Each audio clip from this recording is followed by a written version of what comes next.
Hello students, have you ever noticed how your school bag doesn't move unless you push it? But once your cycle starts rolling, it keeps going unless you brake. That's not just coincidence, that's science. So today we'll see the Newton's first law of motion. The first law tells us what happens when no external force acts on an object. It is also called as the law of inertia and it governs almost all motion around us.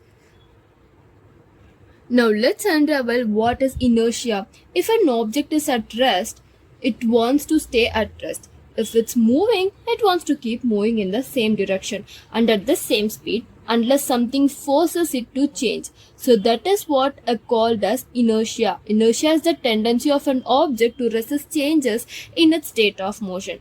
Example, a book on a table stays there until you push it. So that is what is inertia. Now let's look at what the law really states in simple words that we can remember. Here is the explanation of the first law.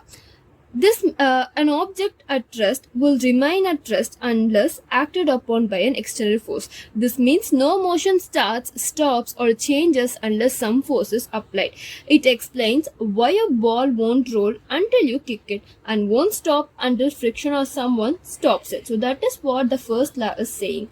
But why does this even matter? What affects an object's ability to resist motion change? Let's find out now. It is because of the one of the most natural relationship between mass and inertia. A mass is a measure of inertia. The more mass, the more inertia. So a heavier object is harder to move or stop. That is why a car is much harder to push than a bicycle. More mass means more resistance to motion changes. Right? So try pushing a bicycle versus a parked car. The difference is inertia the king. Now I will give you a mnemonic for you to remember this: lazy Lata and speedy Samir, which gives a law of inertia. So want to remember it easily? So think of this. Lata is resting and won't move unless you force her, just like an object at rest. But Samir is running in a straight line. He is always speedy and won't stop unless someone blocks him. So just like an object in motion. So this is what a law of inertia is. So next time something doesn't move or refuses to stop, you will know Newton had it all figured out long ago. That's the power of the first law of motion.